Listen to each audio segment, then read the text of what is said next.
E agora, Glenda, a gente vai conhecer um brasileiro que tem Silva no sobrenome e tem pela frente um mega desafio chamado Brasil. Mas olha, não. Tá pensando que é o presidente, né? Mas não é não. Ele é o Silva, sim, que diz que vai correr o Brasil de norte a sul, sozinho, apenas na companhia de uma bicicleta.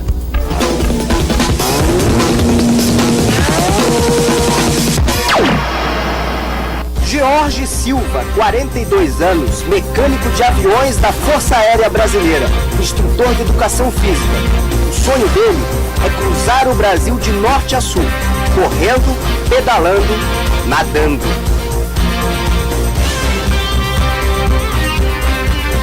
Com a mudança na geografia, o ponto extremo ao norte do país ficou reconhecido como sendo o Monte Caburaí, aqui no município do Iramutã. Com isso, o Jorge vai percorrer mais 85 quilômetros. Serão 10 mil quilômetros aqui do município até o Chuí, no Rio Grande do Sul.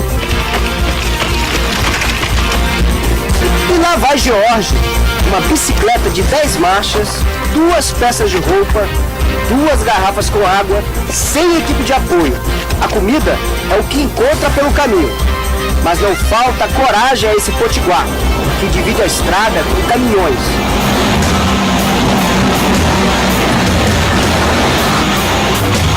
Que supera as quedas sem desanimar para começar tudo de novo.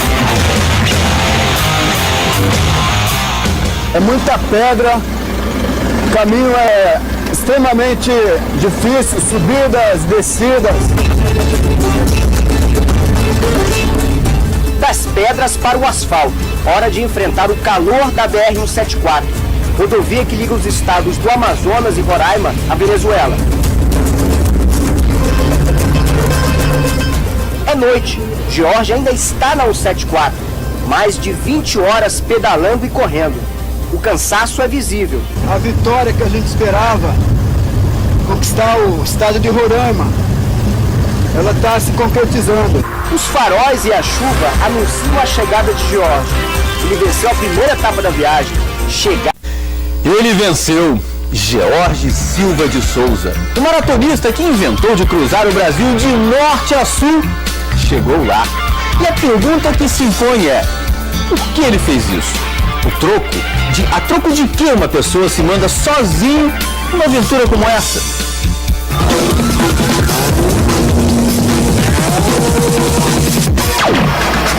No dia 19 de dezembro do ano passado, Jorge começava o desafio na pequena cidade de Iramutã, próximo ao Monte Caburaí, no extremo norte do Brasil, em Roraima.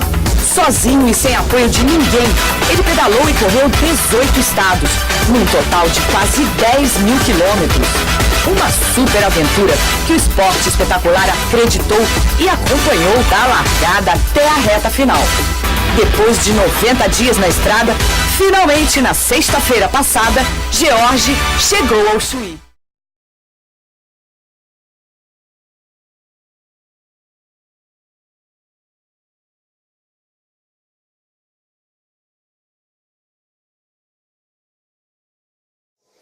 O projeto Atlanta, irmão, seria então sair do Brasil após terminar o evangelismo em nossa nação, começar ali da Venezuela, atravessar para Colômbia, Panamá, Costa Rica, Nicarágua, Honduras, El Salvador, Guatemala, México, e aí então chegar nos Estados Unidos. E a viagem ali planejada, ela teria que passar nesses países, alcançar a distância de 10 mil quilômetros pedalando. Irmãos, veja que desafio. Será possível que alguém resolva sair de bicicleta, cruzar América do Sul, América Central, entrar na América do Norte e aí chegar na cidade que escolheu Atlanta, sede da 59ª Conferência Geral, e ir lá para participar de uma conferência geral, pedalando uma bicicleta? E os desafios do caminho, os recursos para fazer a viagem. Irmãos, então eu não tinha recursos, mas eu tinha a fé comigo. E resolvi enfrentar, sair do Brasil, consegui uma bicicleta de brinde, alguém me doou uma bicicleta. E quando eu comecei a viagem lá em Boa Vista, como mostra aqui, na capital de Roraima, eu saí mais ou menos com 20, 25 reais no bolso para conseguir chegar em Atlanta 10 países depois. E aí, queridos, então no caminho eu já tive as surpresas. Logo de Boa Vista até Pacarama, ali na divisa com a Venezuela, eu cheguei no Igarapé, assim por volta das 2 da tarde, eu estava cansado, o corpo muito suado, muito quente. Eu queria tomar um banho no Igarapé que eu encontrei. Só que eu lembrei que lá tem muita jiboia, muita sucuri, e se eu entrasse ali, poderia ser atacado por uma delas. Aí, irmãos, eu fiquei temendo entrar, e de repente para um carro, desce os jovens, eles entram nesse lado, tomam um banho, se refrescam e vão embora. Antes deles saírem, eu perguntei, cara, aqui não tem sucuri, não tem nada. Ele falou, não, se elas estivessem, daria para ver, elas ficam rondando atrás de comida, mas quando elas comem, elas vão para o fundo do rio e ficam dormindo. Então, se você não vê nenhuma parede, pode tomar banho que elas não vão te pegar. Irmãos, era indígena da região, pessoas acostumadas ali. Aí eu entrei para tomar banho, e tomei o meu banho. Só que aí quando eu estou saindo, irmãos, uma delas, ali acho que era essa aí é a sucuri, ela saiu e começou, né, ela passou entre as minhas pernas. Ali, irmão, se eu me mexesse, se eu fizesse algum movimento estranho, ela iria me ver como uma presa e iria então me pegar. Esse foi o primeiro momento em que alguém tentou impedir que eu fosse aos Estados Unidos. Outro foi quando eu, fugindo de alguém que tentou tomar minha bicicleta, numa das estradas lá ainda para Pacarama, antes de entrar na Venezuela. Aí então parou um cidadão na minha frente, numa caminhonete, abriu ali o capô e ficou numa curva me esperando. E eu senti que ele estava mal intencionado. Eu falei, bom, eu não vou voltar, eu vou continuar pedalando, só que eu vou aumentar muito a velocidade. Quando eu chegar bem próximo a ele, antes dele me dar o bote para me atacar, eu vou tentar desviar, passar direto e ver o que vai acontecer, porque ele vai me perseguir. Irmãos, então eu cheguei bem perto dele com muita velocidade, não fiz nenhum sinal, que estava com medo, quase como que quem queria atropelá-lo, e passei. Ele tentou assim alcançar-me com a mão, mas não foi possível. Eu passei do lado dele e acelerei o máximo, e tinha logo uma curva em seguida. E eu fui pedalando e pensando comigo, ele vai fechar a carroceria e vai vir a toda para me roubar a bicicleta. Eu todo equipado ali, tudo reluzente, novinho. Eu falei, ele vai me alcançar. A primeira trilha que eu encontrar, eu vou entrar nela. Irmãos, aí eu encontrei uma trilha usada por vacas, né? Uma trilha feita por animais. E eu entrei com a bicicleta e fui o máximo possível para dentro da floresta. E fiquei tentando ouvi-lo. Irmãos, ele desistiu ali, de ir atrás de mim. Então eu fiquei lá quietinho dentro da floresta. Aí parei um pouco, como era 2 da tarde, eu falei, vou descansar um pouquinho. Eu estava tão cansado que eu cheguei a dormir. Lá encostei a bicicleta e dormi. Irmãos, quando eu acordei, irmão, esse bando de vacas aí, elas estavam me lambendo tudo para tirar o sal do meu corpo. Irmãos, aí eu só estava com a camisa de manga, e elas começaram a lamber, e eu fiquei com medo de sair rápido e me pisotearem. Eu fiquei quietinho esperando que elas tirassem todo o sal do meu corpo. Então foi algo muito engraçado, né? Mas não é nada gostoso tomar um banho de língua de vaca, não recomendo a ninguém. Tem pessoas que comem língua de vaca, acho que é mais gostoso comer. Eu não recomendo comer também, queridos. Aí entrei na Venezuela. Na Venezuela, irmãos, eu atravessei esse deserto aqui, ó, o Parque Nacional de Canaimã, 350 quilômetros. Só para quem gosta de desafio pode ir para lá. De um lado e do outro é só rochas e rochas, não tem árvores, queridos. Você só vai encontrar árvores quando está chegando no final dele. Aqui você vai encontrar um pouquinho de árvore, mas atravessa aqui, ó. Aqui parece ser floresta, mas não é. É deserto lá. Aí eu tive contato com índios que me ajudaram. Eu vou apressar, porque senão nós vamos sair tarde daqui, né, Cris? Eu vou começar a apressar para aparecer sem contar todos os detalhes. E aí encontrei pessoas que me ajudaram. Eu fui até Caracas. Cheguei a Caracas, então cheguei no lugar onde tem uma fábrica de alimentos da nossa igreja. Fui recebido lá, e daí então fui até a divisa com a Colômbia, Cúcuta, e aí já começou a subir. Quando eu estou deixando a Venezuela, irmão, as alturas que estavam no Brasil, ali em Roraima, a 300, 400 metros de altitude, quando eu atravessei toda a Venezuela e cheguei ali na divisa, Barinas e Cúcuta, eu já estava ali a mais ou menos 800, 900 metros de altitude. Já iniciamos subidas. E aqui, irmãos, ocorreu algo interessante aqui, ó, nesse cantinho aqui, onde, quando eu passei nessa fábrica, numa cidadezinha, um pastor disse para mim: irmãos, você vai sair amanhã e o seu percurso vai chegar numa cidadezinha onde tem uma congregação, só que você vai passar lá de dia. Aí o que eu vou fazer? Eu quero que a minha igreja escute esse seu testemunho. Você segue a sua viagem, eu vou na frente de carro, e eu vou preparar o grupinho lá para te ouvir a meio-dia. Você para lá, almoça e prega para nós ao meio-dia. Irmãos, e Deus tinha planos para eu parar ali, porque quando eu cheguei naquela pequena congregação, e ali naquele grupinho não tinha só pessoas adventistas. Haviam pessoas que não eram da igreja, que escutaram as histórias das minhas viagens pelo Brasil, a história da nossa igreja, e imediatamente eu fiz apelo, irmãos, e naquele dia, ao meio-dia, pessoas aceitaram a Jesus como seu Salvador. Foi, irmão, foi muito lindo. Eu vou mostrar agora imagens, rapidinho aqui, ó. Olha a igrejinha lá, irmão, tetozinho lá, sem paredes, no meio lá em Barinas, lá no interior da Venezuela. Olha a bicicleta minha de viagem. Vejam que não é uma bicicleta muito especial, foi doada, né, para viajar. Chama-se Gorducha. Está lá morando agora nos Estados Unidos, ficou por lá. Aí, irmãos, vejam também a minha aqui, ó, 2 mochilas apenas, não levava nada especial. Uma mochila com documentos e objetos pessoais, e outra aqui com 2 mudas de roupa de ciclista, e mais nada, para começar a viagem. E aí vejam a fábrica de alimentos, aqui um lugar onde tinha um globo, eu tirei uma foto. Então, queridos, aí eu passei pela Venezuela inteira, aí está o mapa, né, ponto a ponto, até que cruzei para a Colômbia. Agora na Colômbia eu entrei ali por Cúcuta e comecei a pegar subidas e subidas e subidas para cruzar a Cordilheira dos Andes. Irmãos, para quem não sabe, na Colômbia, a Colômbia ela tem as 3 cordilheiras dos Andes. Começa aqui na Cordilheira Oriental.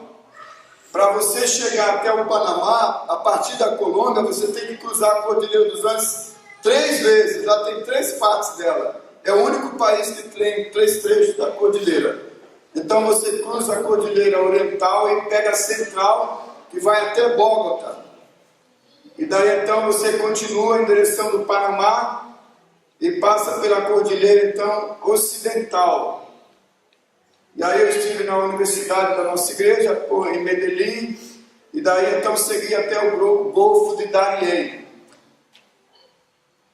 Irmãos, então na Cordilheira, Michel Samborg falou: irmãos, conta da história do anjo, o anjo lá, que você teve a ajuda dele durante a passagem pela Colômbia. Irmãos, se você confia na palavra de Deus, você tem que crer na presença de anjos sempre com você. Porque o Espírito de Profecia e a palavra do Senhor diz que ao nascermos, Deus então, cada um de nós, irmão, você nunca está sozinho. Porque Ele designa um anjo para acompanhar a tua vida no dia do teu nascimento. E se Jesus não voltar e você morrer, aonde você falecer, Ele vai marcar o lugar onde você faleceu. E daí então, irmãos, quando Jesus vier, Ele vai mandar o anjo que te acompanhou toda a tua vida, e ele vai chegar na manhã da ressurreição, vai tirar você do túmulo transformado. Amém, queridos?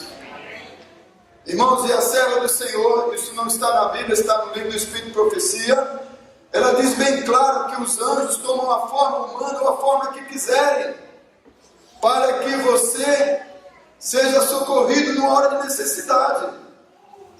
E vocês vão ouvir agora algumas passagens aqui de histórias na Colômbia, e que isso ocorreu na minha vida. Porque o que os irmãozinhos fizeram foi o seguinte: quando eu entrei na Colômbia, eles disseram assim: Irmãos, já em Cúcuta, na primeira cidade, lá na igreja, eles disseram assim: irmão, faz o seguinte, irmão, nenhum estrangeiro cruza a Colômbia de bicicleta ou de nada. Quem vem aqui de outro país e dá mole, aqui tem um grupo de guerrilha chamado as Farc, que eles sequestram o estrangeiro para pedir resgate aos seus países. E você provavelmente, se der essa moleza, se sair por estradas aí, vão te sequestrar. Em algum momento você vai ser visto por esse exército de combate aqui da nossa nação, e eles te pegarão. Aí me colocaram medo, irmão, e diziam assim: olha, pega um avião aqui, desce lá no Panamá e continua a viagem, esquece a Colômbia. Aí eu dizia: irmãos, eu não tenho dinheiro para continuar a viagem de avião, nem ir até a Colômbia. Eu só tenho a bicicleta e os meus equipamentos, e eu quero atravessar o seu país, e pela fé, com a ajuda dos anjos do Senhor, eu vou conseguir. Irmãos, eu dizia isso já com toda a experiência de ter percorrido o Brasil, Uruguai, Paraguai, Argentina, e ter vivido N situações em que, se um anjo não me ajudasse, eu morreria. E foi, irmão, que uma das montanhas ali, subindo a pré-cordilheira, mais ou menos a 3.000 metros, eu saí de uma cidade, Monteiros Cafajate. E quando eu estava indo para essa cidade, os irmãos disseram assim: você vai começar a subir montanhas. Esse caminho é chamado Serra de la Morte, Caminho de la Morte.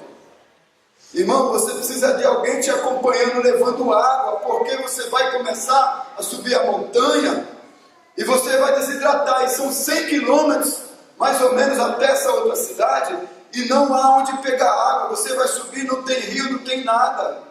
E você, eu estou vendo que tem 2 garrafinhas de água. Como é que você vai querer chegar lá na outra cidade, lá no alto da cordilheira? Eu falei: irmão, eu só tenho 2 garrafas, tem alguém que possa me acompanhar? Eu pedi na igreja. Não apareceu nenhum voluntário para ir comigo. Eu falei: eu não sei, eu vou ter que ir assim mesmo. Queridos, eu comecei aquela viagem subindo, e não parava a subida. Os primeiros 80 quilômetros foram horríveis, só subida. Até, irmãos, que eu comecei a me cansar muito. Acabou, assim, com 30, 40 quilômetros, eu fui economizando água, tomando de golinho em golinho. Acabou a primeira garrafa, acabou a segunda garrafa.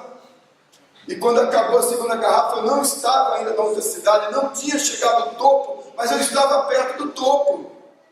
Mas aí as energias sumiram e a desidratação me cercou. E eu comecei então a sentir vertigem, tontura. E aí, irmãos, eu falei: realmente os irmãos tinham razão.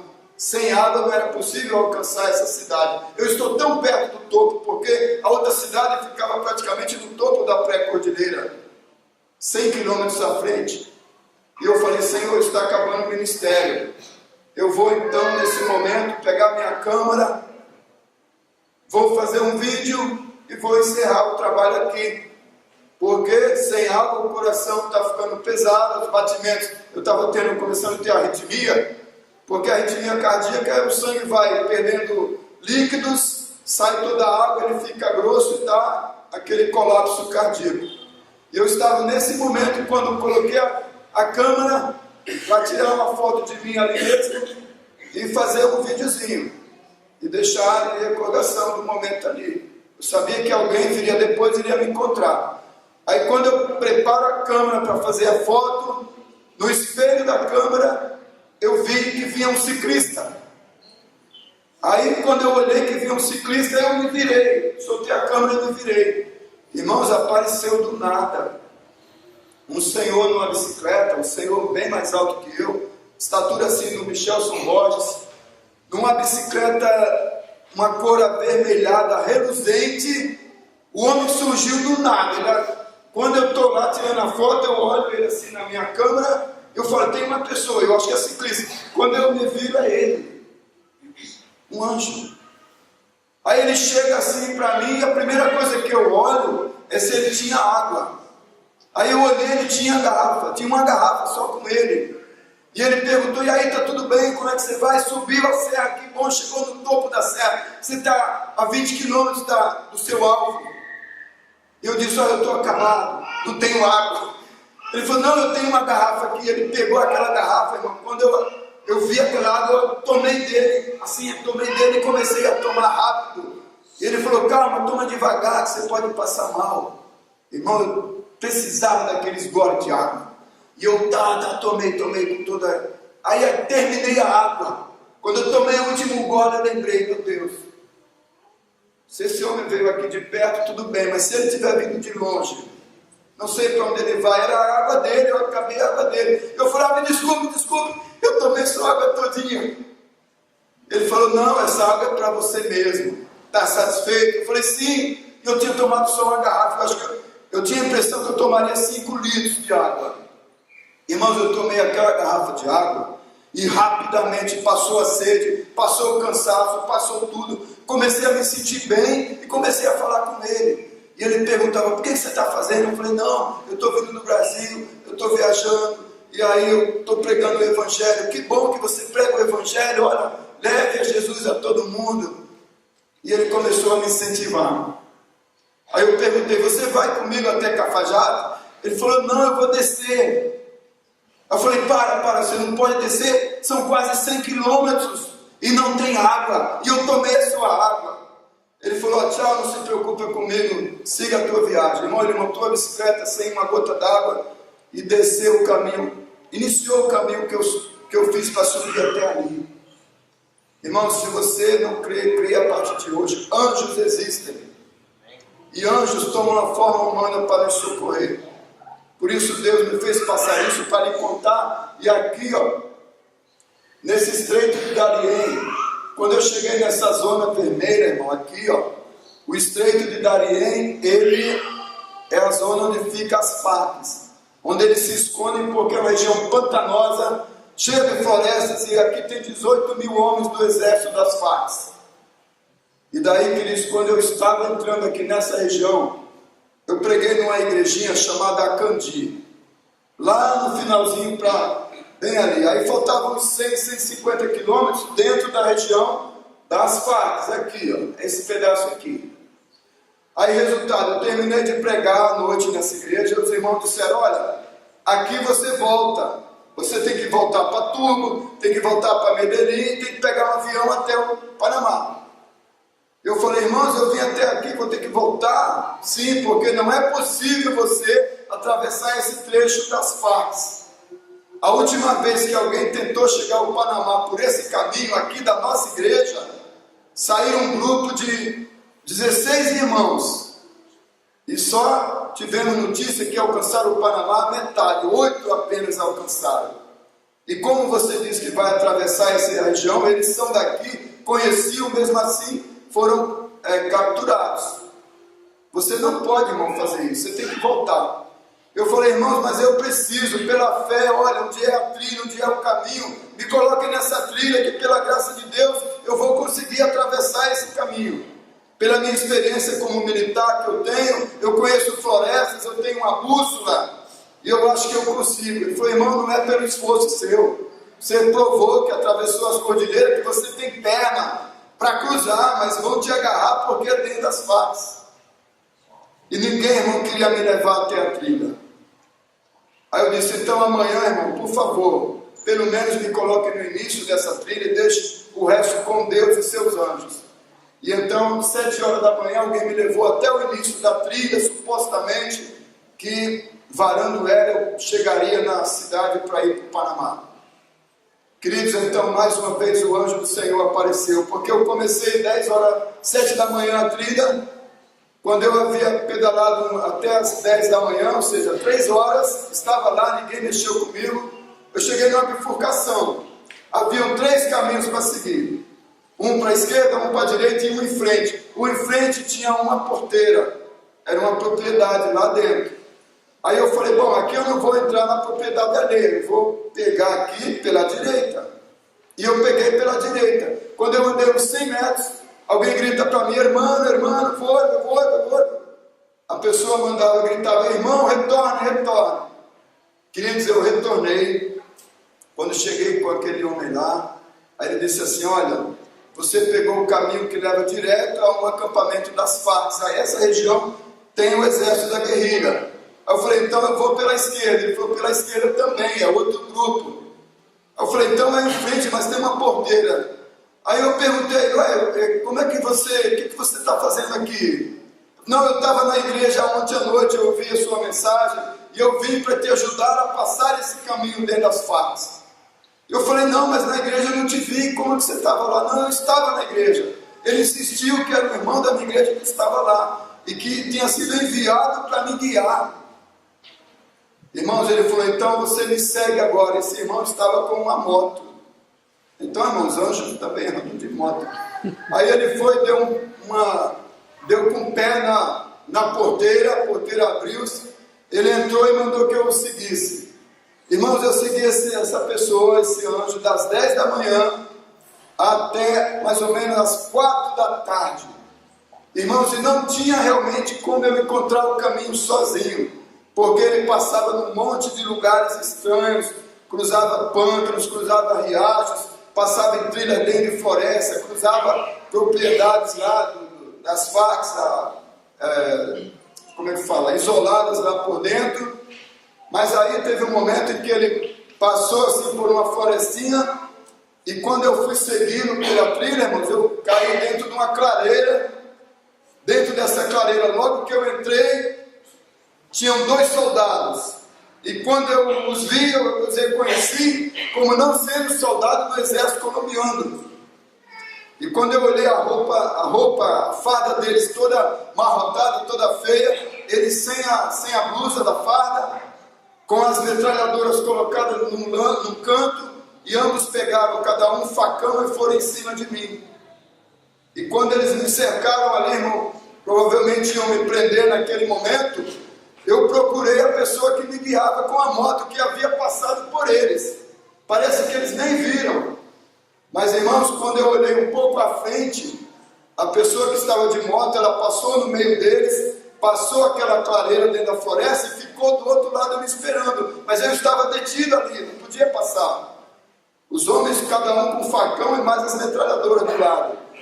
E aí então eu falei assim, olha, eu sou missionário, eu estou viajando, estou atravessando aqui a Colômbia para ir para o Panamá. Eles perguntaram o que eu fazia ali. Aí eu falei, olha, eu estou seguindo aquela pessoa que está me guiando. Aí eles, quem? Aí eles olharam para onde eu apontei. Quando eles olham e veem o anjo, irmãos, aquela pessoa fez assim com a mão. Deu uma ordem para eles abrirem. Os 2 soldados foram um para a direita, outro para a esquerda, e me soltaram. E eu então continuei seguindo esse anjo. Muito estranho, irmão. Assim, não sei que conhecimento, se era um ser humano, irmão, ele era das próprias Farc, não consegui entender até agora. Mas aí ele mandou que abrissem os caminhos, eles abriram, eu passei, continuei viajando. Quando foi então, como eu disse, às 4 da tarde, nós chegamos à beira de um rio de uns 200 metros de largura, um rio todo encachoeirado. Irmãos, e naquele rio, quando eu cheguei ali, eu falei, aqui acabou, eu não vou ter forças para passar esse rio. E antes que eu falasse a esse homem que me guiava, ele deixou a moto dele ali, pegou a minha bicicleta, irmão, de 50 quilos ali, já com muita bagagem, ele pegou a bicicleta, jogou com bagagem tudo nas costas, sem eu pedir, e foi então atravessando o rio e mandando que eu seguisse. Onde ele pisasse, eu deveria pisar para poder passar a salvo. E aí, queridos, eu passei o rio todinho, cheguei do outro lado, era um pântano, ele continuou com a bicicleta, atravessamos o pântano, chegamos num lugar seco, ali ele botou a bicicleta no canto, se ajoelhou, pediu que eu me ajoelhasse, ele orou e pediu bênçãos para mim, a Deus, e disse, olha, siga em paz, que daqui para frente ninguém mais bota as mãos em você. Aí, irmãos, atravessei essa zona de guerrilha em paz, pela mão desse anjo do Senhor. Aí cruzei para o Panamá, ali eu tive que andar 4 dias de barco. Aqui estão as fotos da Colômbia. Aí uns irmãos na cordilheira lá, eles me seguiram para Bucaramanga, e aí cheguei em Bogotá, capital. Mais uma foto aí ainda na Cordilheira dos Andes, atravessando a Cordilheira Ocidental. Vejam aí, ó. Isso aí então é no Estreito de Darién, antes de eu pegar o barco, como soldado. Vejam a diferença, esse é o soldado do exército colombiano. O soldado das Farc, irmão, ele não tem essa assistência, ou seja, não tem uma roupa bonita. Os soldados lá dentro da trilha, da trincheira, eles estavam sem camisa, todos amarrotados. São 18 mil jovens recrutados para as Farc. Aí está um percurso lá. Bom, vamos ver mais um pedaço da Colômbia, agora mostrando um pedacinho da Cordilheira dos Andes. Bom, agora cheguei em uma região da Cordilheira dos Andes Oriental, em que estou acima de algumas nuvens. Se pode ver que filmo do alto e as nuvens estão abaixo de mim. Estou a aproximadamente 3.000 metros de altitude sobre o nível do mar. Estamos novamente filmando a Cordilheira dos Andes da Colômbia. Vejam esse cânion e essas montanhas altíssimas. Acá temos uma pequena comunidade no fundo da cordilheira. Mais uma vez estamos a contemplar montanhas da Cordilheira dos Andes na Colômbia. Agora vamos continuando a viagem, vamos chegando no Panamá. Vejam aí, irmãos, eu andei 4 dias em barco, cheguei ali na Escola Adventista, na primeira cidade do Panamá, e cruzamos então o Panamá relativamente em paz. Vamos ver algumas fotos aí no Caribe lá, o mar de lá é muito lindo. Vejam aí, ó, uma rua no Panamá, aqui em frente à entrada da universidade. E aqui é uma ponte que tem quando você vai cruzar o canal do Panamá. Só que o detalhe desse cruzamento é que ele é proibido passar com bicicletas. E aí, por eu ter chegado no momento em que estava iniciando uma chuva forte, os guardas que tomavam conta ali, eles foram se abrigar. Eu cheguei bem no exato momento em que eles estavam se abrigando da chuva. E aí eu consegui passar, cruzar o Panamá por essa ponte sem ser interpelado e sem pagar aí uma taxa para cruzar no caminhão. E aí são ciclistas lá, ainda na região lá, já na Costa Rica, aqui ó. Na Costa Rica, irmãos, eu tive um acidente, foi o único acidente em toda a viagem até os Estados Unidos. Mas como vocês estão contemplando, não foi fatal. Eu só tive escoriações e foi o único momento. Esse acidente ele até foi sonhado por uma irmã da igreja. Antes de eu ocorrer o acidente, eu fui avisado. No Brasil, alguém sonhou que eu sofreria esse acidente. Ou seja, quando eu estava lá viajando, eu estava com cuidado redobrado. Mas no momento em que ele ia acontecer, eu tive a noção que ia ser. Por quê? Porque descendo uma ladeira em alta velocidade, havia um caminhão atrás de mim. Eu deveria, naquele momento, sabendo que eu estava previsto sofrer um acidente, eu deveria parar a bicicleta, ir para o lado e deixar o caminhão passar. Porém, eu não queria perder tempo e continuei na frente do caminhão. Aí, irmãos, a minha bicicleta, o pneu dianteiro tocou numa pedra, eu mais ou menos a uns 70 km descendo a ladeira, e eu comecei então a dar cambalhotas agarrado na bicicleta no meio da pista. Até que quando eu dei a última cambalhota com a bicicleta e parei, eu só senti a freada do caminhão e o motorista ali tentando se desviar de mim. De modo que ele conseguiu desviar no último instante e passou com a roda bem do lado da minha cabeça. As pessoas que me foram socorrer, eu fiquei desacordado, elas disseram que quando me retiraram lá, o caminhão tinha realmente passado do ladinho e estava a marca da roda do caminhão bem aonde eles me recolheram. Ou seja, Deus então me deu vida, irmão, naquele momento para conseguir alcançar o objetivo de ir até os Estados Unidos.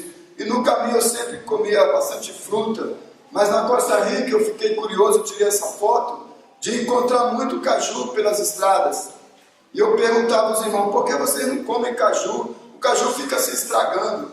E eles me falaram algo curioso. Olha, irmão, aqui o caju é amaldiçoado, nós não tocamos nessa fruta. Eu falei, por que, irmãos? Irmãos, porque há uma lenda entre nós de que essa fruta não foi criada por Deus. E aí, mais uma vez, por que não foi criada? Irmão, olhe bem, toda fruta tem o caroço para dentro, esse caroço é fora, a semente é fora, de modo que ela não é de Deus e por isso nós não comemos essa fruta.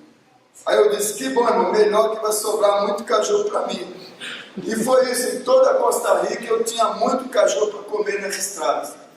Vejam fotos aí, agora na Nicarágua. Estamos na América Central, né, irmão? Vamos acelerando um pouquinho. Na Nicarágua aqui, irmãos, falaram que eu ia ser roubado, que a minha bicicleta era muito bonita, que eu ia entrar em Honduras e El Salvador. E nesses países tem muitas, umas guerrilheiros chamados maras, pandilhas, que são pessoas que roubam e matam é a área mais perigosa atualmente que eles consideram no nosso planeta, é El Salvador e Honduras. E os irmãos da Nicarágua disseram para mim, pega a tua bicicleta, o teu equipamento todo, vende ele, para numa praça, bota tudo à venda, compra uma bicicleta bem feia, para que você passe, quem sabe, com menos perigo. Irmãos, aí quando eu senti esse desejo de fazer o que eles mandavam, a orientação era, para na praça central, diga que você quer vender tudo, vão comprar.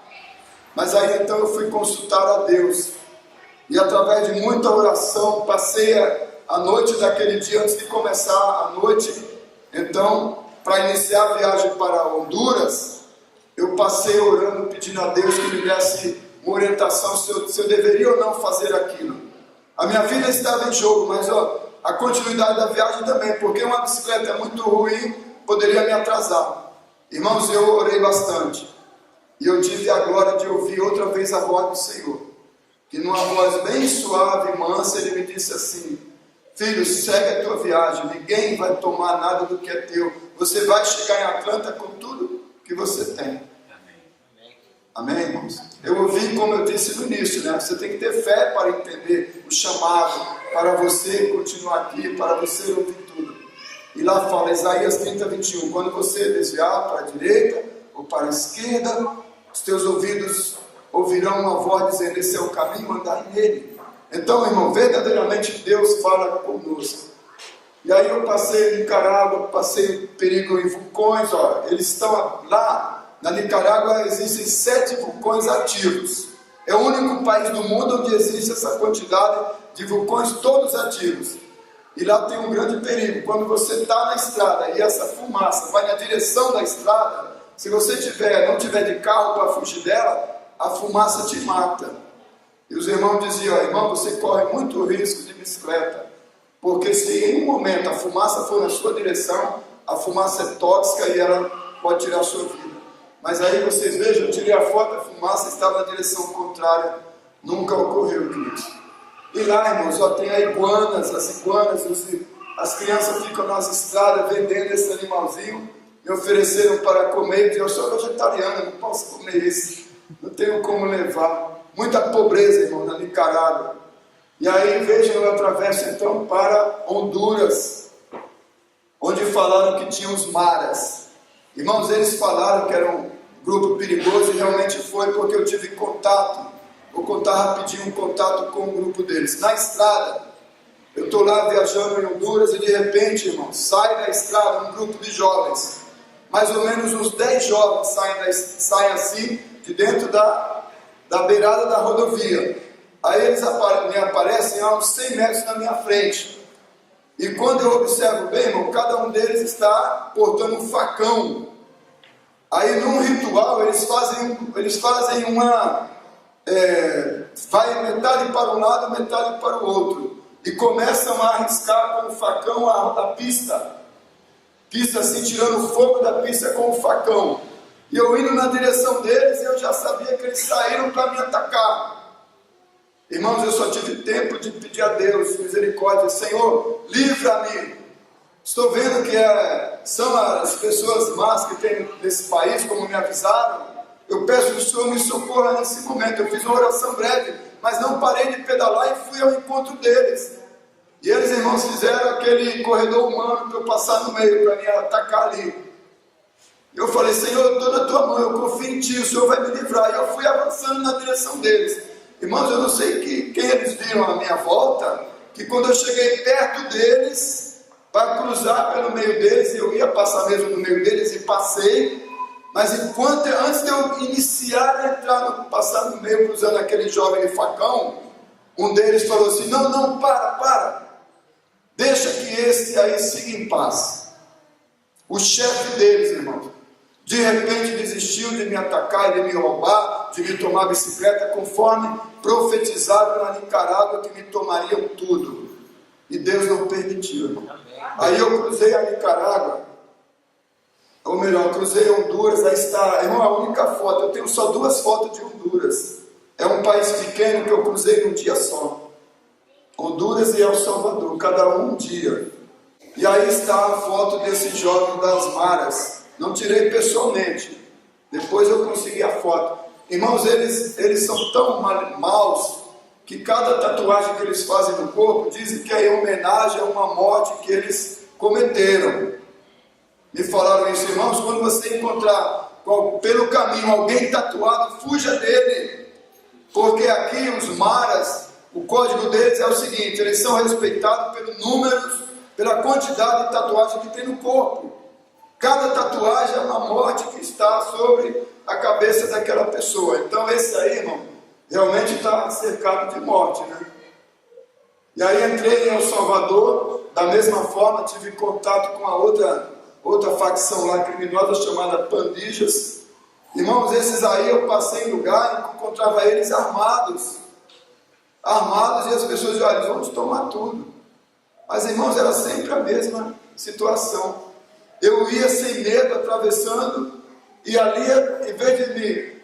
Geralmente ocorria o seguinte: numa das situações que disseram: olha, eles estão à frente para te pegar, irmãos, Deus fez com que caísse um vendaval, um temporal, uma chuva torrencial, e eles subiram, se esconderam, e eu passei em paz. Ninguém pôde colocar as mãos em mim pela honra do Senhor. E aí eu vejo a entrada de El Salvador, irmão, isso é a entrada do país, olha, é lixo, é sujeira, uma placa ali toda estranha. Aí está. E olha lá, já a outra facção, que são os Pandilhas, tem o mesmo código. Cada tatuagem, símbolo de um tipo de morte.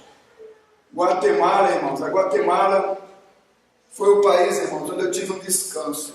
Não cheguei, ninguém falou mal do país, ninguém disse que eu seria atropelado, que eu ia ser atacado, que eu poderia passar em paz, e isso ocorreu. Passei pela Guatemala totalmente em paz, pude pregar à vontade nas igrejas da Guatemala.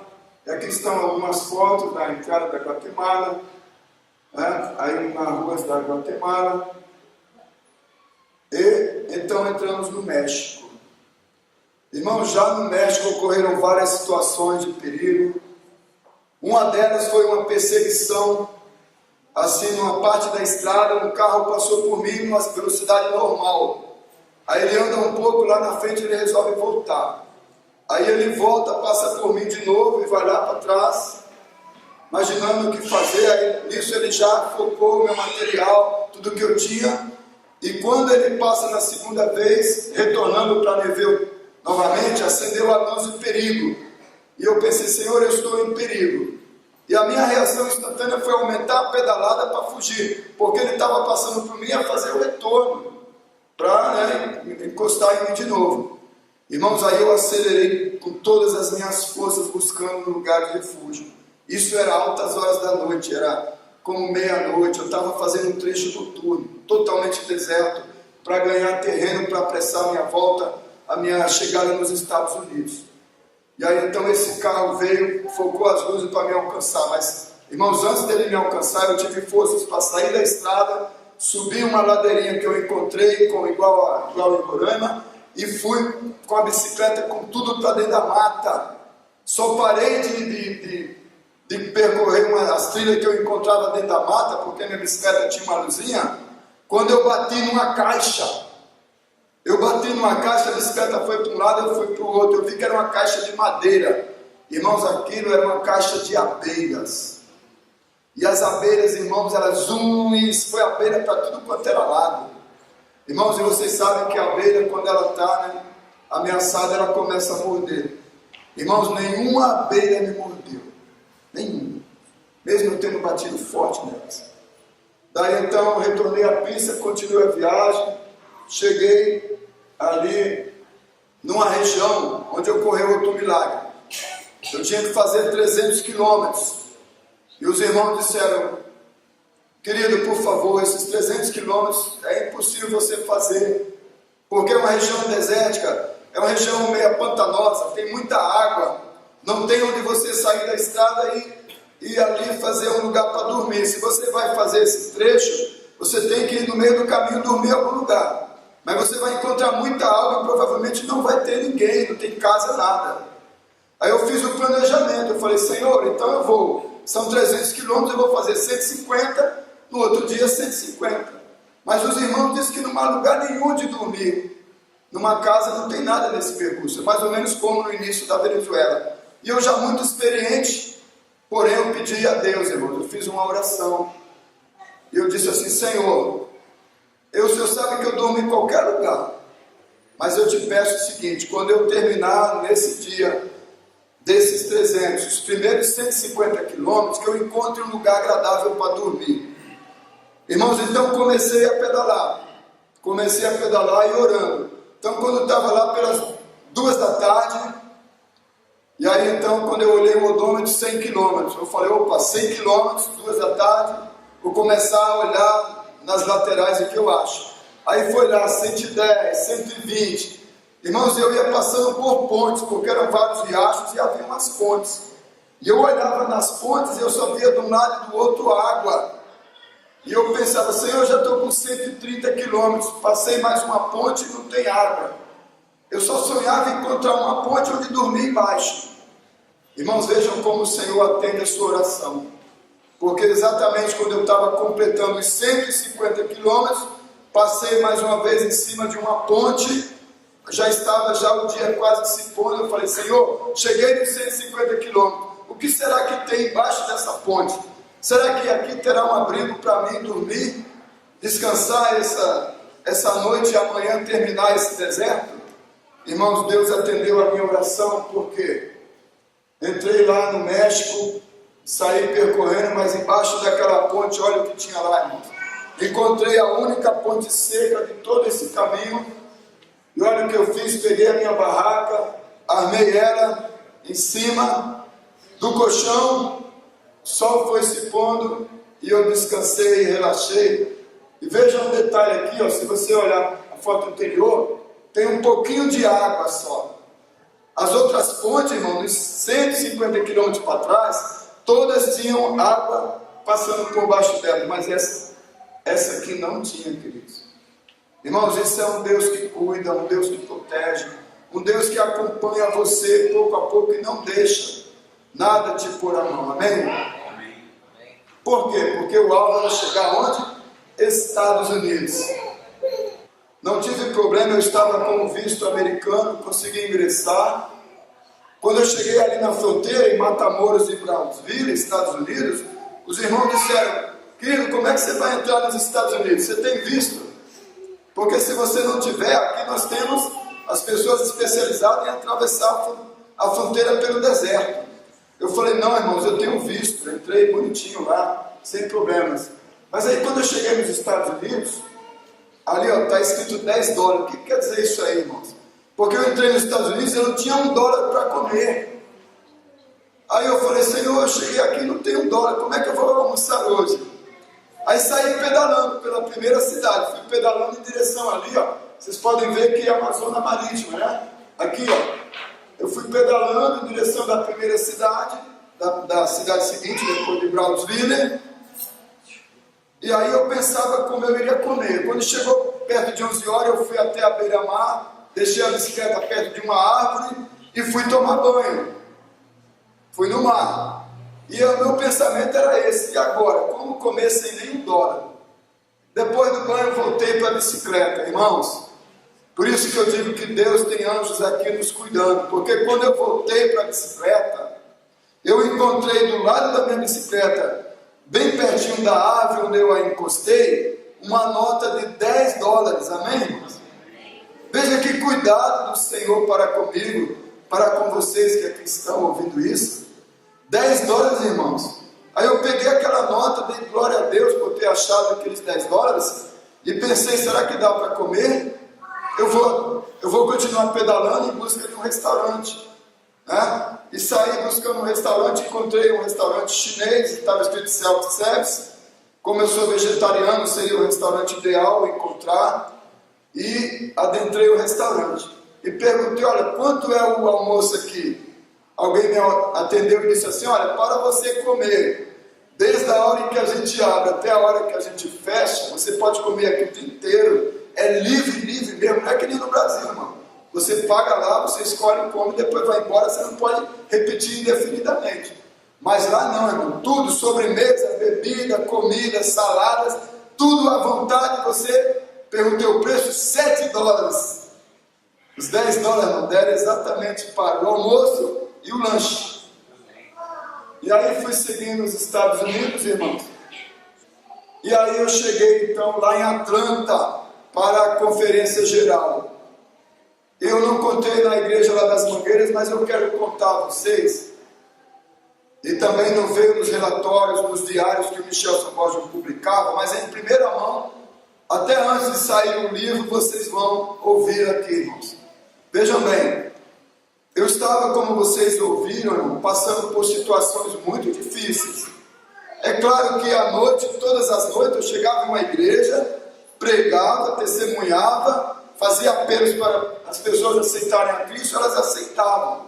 Isso me fortalecia, me dava forças, determinação para ir para a próxima cidade. E aí eu saía às 6 da manhã, pedalava 150 quilômetros, chegava na cidade, no pôr do sol, 6 da tarde, pregava, dormia, acordava outra vez e continuava a viagem. Aí, irmãos, quando eu cheguei a 100 quilômetros, de Atlanta, eu resolvi pedir algo a Deus impossível.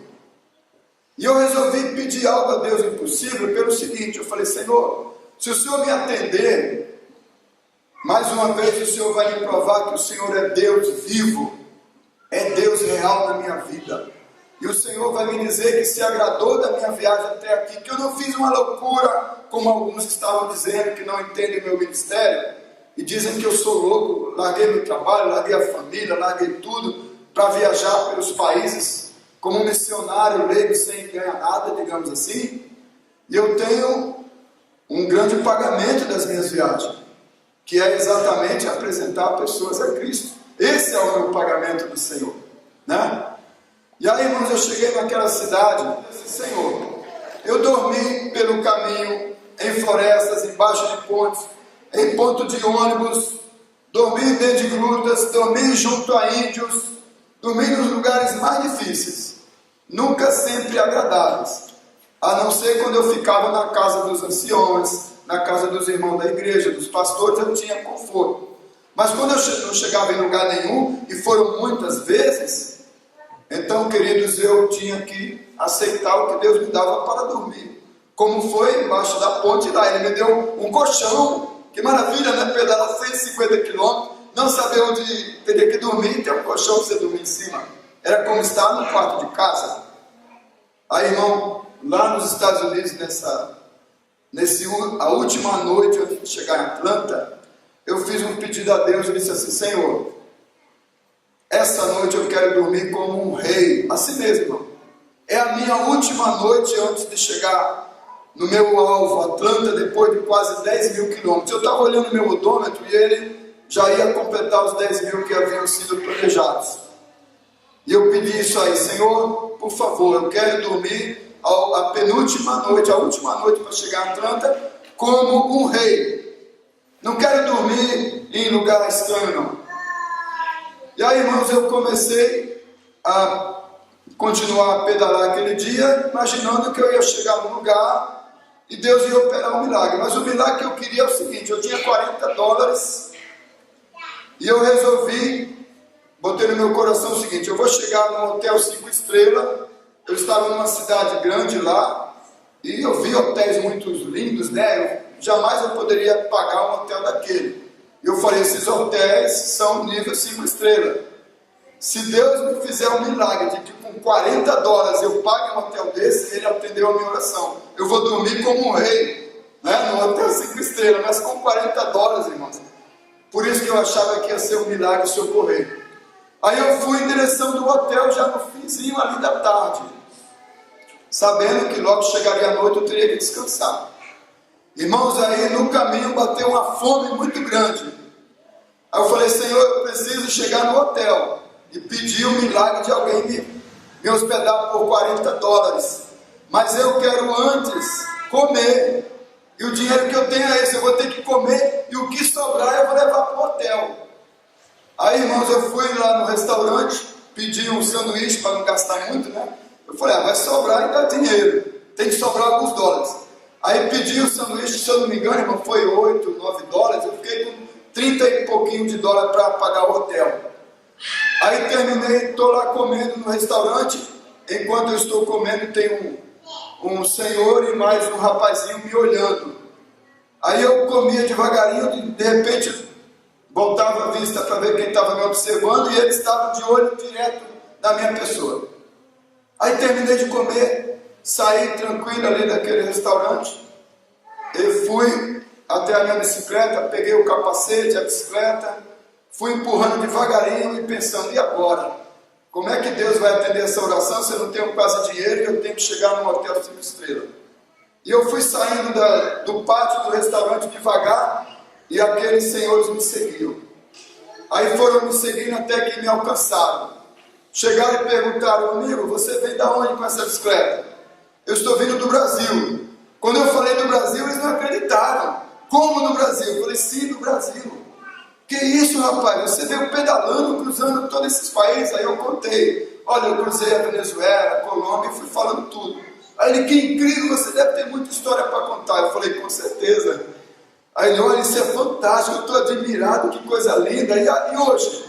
Você chegou aqui, para onde você vai? Eu falei, amanhã estou seguindo cedo para Atlanta. É o final da minha viagem. Ah, você vai para Atlanta e hoje vai dormir aonde? Eu falei, bom, eu estou indo para um hotel. Para um hotel aqui nessa região, os hotéis aqui são muito caros. Eu falei, não, mas eu tenho dinheiro aqui, eu vou no hotel. Não, peraí, quanto você tem? Eles ficaram curiosos. Eu falei, bom, eu tenho, aí eu tirei, ó, eu tenho esse dinheiro aqui, 30 e poucos dólares. Ele, o que? Você quer pagar um hotel aqui nessa região com 30 e poucos dólares? Não dá. Aí eu falei, não, eu quero um hotel bom. Não dá nem para o hotel mais barato, não tem, aqui não dá. Aí eles disseram assim, olha, o que você fez é um exemplo. O que você fez é algo tão impossível que é muito admirável. Ele falou assim, eu nunca vi de alguém fazer algo igual você fez. Então será que você, disse aquele homem, será que você me dá a honra de dormir essa noite na minha casa? Para mim será uma honra te hospedar, ciclista. E se você aceitar, olha, eu tenho uma caminhonete, a gente bota sua bicicleta no carro e eu levo você até a minha casa e você dorme lá. Aí eu falei, bom, eu queria dormir num hotel 5 estrelas. Mas aí eu olhei para o filho dele e falei, não deve ser um assaltante aqui não. Esse homem deve estar falando a verdade, está com o filhinho dele. E eu orei, Senhor, eu vou me entregar nas mãos dele. Será que, não sei, esse homem vai me levar numa mansão? Eu não sei, mas eu pedi a ti, Senhor, para dormir essa última noite numa mansão, como um rei. Irmãos de Deus, assim fez, irmãos, para a glória dele.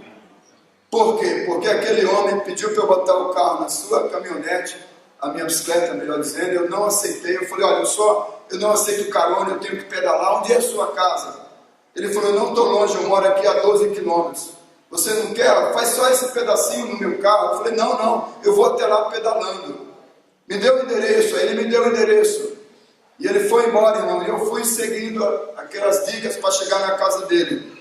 E eu pensava assim, Senhor, mas eu te pedi para dormir como um rei, num lugar maravilhoso, num hotel 5 estrelas. Eu não sei para onde é a casa desse homem, vai ver que é um barraquinho até, vai ver que é um lugar, será? O que vai acontecer? Irmãos, pois Deus atendeu, irmãos. Aquele homem, para vocês terem uma ideia, ele era o presidente da empresa de aviação da United Airlines dos Estados Unidos, uma das maiores do mundo, um homem riquíssimo. E aí quando eu cheguei no endereço que ele deu, ele falou, eu moro no condomínio daqui a 12 quilômetros. Eu peguei o endereço, cheguei no condomínio, irmãos, ele já tinha avisado lá o pessoal da segurança, o portão abriu-se automaticamente, E alguém indicou a casa dele é nessa rua aqui, pode seguir por essas ruas. Irmãos, à medida que eu fui entrando por aquele condomínio, eu fui percebendo que eu estava num condomínio de mansões nos Estados Unidos. E eu falei, meu Deus, como esse Deus atende a oração. E eu fui seguindo em direção da casa dele, e quando eu cheguei em frente, irmãos, uma casa que não dá nem para descrever direito. Só de jardim ela tem em volta assim, aproximadamente uns 100, 200 metros de jardins. Atrás da casa um lago gigante, onde ele tinha lá um pier para o seu barco. E aí eu entro, aí ele chega, me espera. Aí eu falei, bom, Senhor, o Senhor atendeu a minha oração, eu vou dormir como um rei, eu vou dormir numa mansão. Eu não tenho uma mansão no Brasil, não conheço ninguém que tenha uma mansão igual essa. Então a sua casa eu entendo ser um lugar onde eu dormirei hoje como um rei. Irmãos, então eu entrei na casa dele, ele mandou entrar pela garagem. Quando eu cheguei na garagem, a garagem dele mais ou menos metade dessa igreja, só a garagem dele, metade dessa área aqui. Eu vi um painel grande, uma parede todinha da garagem, enorme. E irmãos, eu contei 7 bicicletas de corrida, fibra de carbono. Ele me disse que são todas de fibra de carbono, 7 bicicletas. Cada bicicleta dessa custa em média $10 mil. E ele tinha 7 delas. Aí eu fiquei curioso. Meu Deus, quanta bicicleta linda! Por que você tem tanta bicicleta? E aí, irmão, eu fui entender a razão do convite dele. Por que Deus fez o nosso encontro? Porque aquele homem também era ciclista. E aquele homem, irmãos, quando ele contou da história dele, ele disse que o hobby dele é todo ano comprar uma bicicleta de fibra de carbono novinha e fazer um evento que tem nos Estados Unidos, que se chama Ace Cross America, que é cruzar os Estados Unidos da costa oeste para a costa leste, numa distância de 4.700 quilômetros. Para vocês terem uma ideia, aqui no Brasil, só um atleta fez essa prova. E esse atleta, infelizmente, um dos maiores ciclistas de ultradistância, um dos maiores do mundo, ele, infelizmente, agora morreu atropelado aqui em Santos. Não sei se você ficou sabendo, né? Claudinho, né? Ele foi atropelado e morreu ali na próxima Bertioga. Irmãos, então a gente conseguiu chegar nos Estados Unidos e tivemos esta honra. Aí está, ó, bem-vindo à sua chegada aos Estados Unidos. Welcome to United States. Chegada na Louisiana, um dos estados. Eu percorri Texas, Mississippi, Missouri, Louisiana e Geórgia, onde está Atlanta. Irmãos, olha aí, ó, o odômetro quanto está ali? 10 mil quilômetros. Como foi que eu apresentei o planejamento no início do projeto? Eu havia planejado que eu teria que pedalar por todos os países até lá 10 mil quilômetros. E quando eu entrei então aqui, ó, junto ao Georgia Dome, onde haveria a conferência geral, então chegamos aos 10 mil quilômetros. E aí está finalmente uma foto lá na chegada. Vamos ver o último vídeo.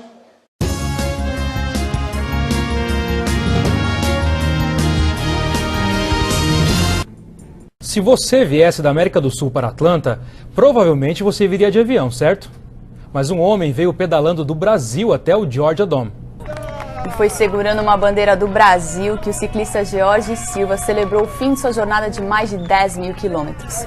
O brasileiro de 49 anos disse que seu objetivo pedalando é compartilhar a mensagem de esperança da igreja. Na chegada ao centro de convenções, Silva foi cercado pela imprensa e por membros da igreja adventista. A Deus toda a honra e glória, a Deus todo o poder, a Deus toda a força, a Deus seja a honra por essa vida. Que esperança em nosso ser, pois aguardamos o Senhor. A jornada de fé de Jorge Silva foi incrível. A repórter Larissa Prois mostra como ele enfrentou condições extremas e ameaças à sua vida. Jorge Silva de Souza é um homem com uma missão. Ele pedalou por 10 meses. Saiu da cidade de Boa Vista em agosto do ano passado, com destino a Atlanta, Geórgia, o local da Assembleia Mundial deste ano. A jornada de Geórgia o levou a 11 países, 2 continentes e uma distância total de 10 mil quilômetros. Alguns dias, ele pedalou por mais de 160 quilômetros durante 7 horas. Ele não usou o GPS para se localizar. Ao invés disso, preferiu usar o que ele chama de perguntômetro. Mas em mais de 10 mil quilômetros até chegar a Atlanta, os erros não chegou a 5% em todo o caminho. Na estrada, George passou por muitas dificuldades. Ele foi roubado, picado por cobras e até mesmo atropelado por um caminhão na Costa Rica, o que levou ao hospital. Na Colômbia, George acredita que os anjos o protegeram de ser sequestrado por rebeldes de guerrilha. Ele diz ter visto soldados do exército, mas os moradores daquela aldeia ficaram chocados que ele chegou em segurança, insistindo que não haviam guardas na estrada.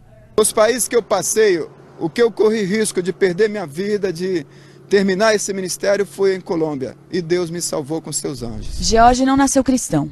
Na verdade, por anos ele lutou contra a depressão e quase se suicidou. Mas sua vida se transformou depois que ele conheceu uma colportora adventista. Mas ainda foram vários anos até que ele se entregasse completamente a Deus. Durante os últimos 10 anos, George conheceu muitas pessoas cujos nomes e memórias ele leva consigo em seu livrinho de oração. Sua bicicleta pesa cerca de 55 quilos e nas 4 malinhas ele carrega tudo o que precisa: comida, ferramentas, produtos de higiene pessoal, câmera fotográfica, vitaminas, uma bíblia e um cartão telefônico para manter contato com a família. Dos muitos desafios que ele enfrentou em sua viagem, a separação da esposa e dos 2 filhos é de longe o desafio mais difícil de superar. Eu amo demais minha esposa, meus filhos, eles são, depois de Jesus, a razão da minha existência. Enquanto pedala rumo a Atlanta, George espera compartilhar as boas novas da volta de Jesus com as pessoas que encontrar no caminho. Eu sou Larissa Prois, para o Newsline.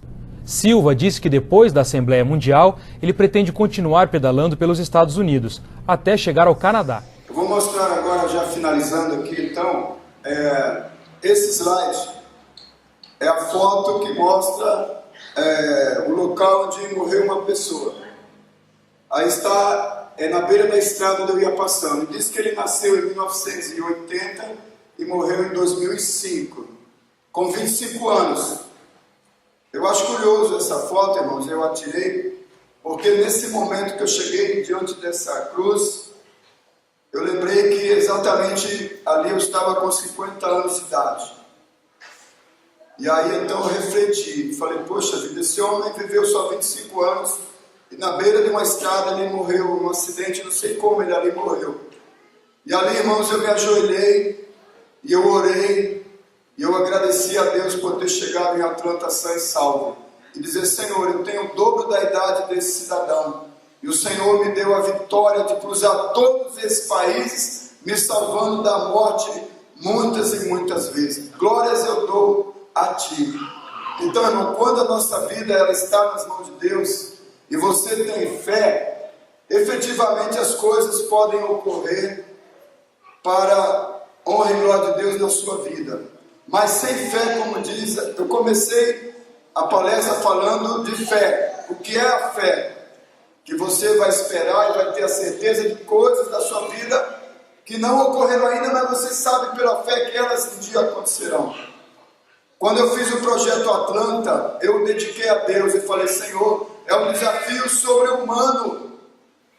E eu sou uma pessoa muito limitada. Não sou assim um super atleta, mas eu tenho fé que o Senhor me levará em paz, porque foi o Senhor que me pediu para fazer essa volta ao mundo. Eu entrego a minha vida a Ti, Senhor, e eu entreguei completamente. Quando eu vi a morte na minha frente, as pessoas diziam, olha, se você continuar esse percurso, você será ou atropelado, ou você vai ser assaltado e vão te roubar tudo, ou você vai ser sequestrado. Mas mesmo assim eu seguia, e quando vi as pessoas tentando me agarrar, eu pedia, Senhor, por favor, eu não quero que o Senhor os cegue os seus olhos, mas que eles possam me deixar em paz. Não pedia que ninguém fosse mutilado de cegueira, para não mexerem comigo, mas apenas que me deixassem passar em paz. Irmãos, e o Espírito Santo ia lá no chefe daquela quadrilha, prestes a me atacar, e dizia, deixa que esse passe em paz. Eu ouvia quando estava próximo. Irmãos, esse é o meu Deus e seu Deus, um Deus ilimitado em poder, o Deus que diz assim para você, ó, a estrada que conduz ao sonho que eu tive de chegar aos Estados Unidos. Não sei qual é o sonho que os irmãos têm aqui, Talvez não seja pegar uma bicicleta e sair como missionário. Com certeza os irmãos têm sonhos, alguns acham seus sonhos impossíveis. Mas, irmãos, para Deus não há sonho impossível. Amém. Quando eu mandava os e-mails para o Michel com o diário, eu terminava sempre o que eu sentia no meu coração. E eu terminava sempre lá no finalzinho do relatório do diário do dia que ele publicava no seu blog, que até hoje existem essas mensagens lá. Se você quiser ampliar o que você ouviu, entre lá, criacionismo.com.br/Projeto Atlanta, não é isso, Michel? Projeto Atlanta, e você vai ter acesso ao diário desde a saída do Brasil.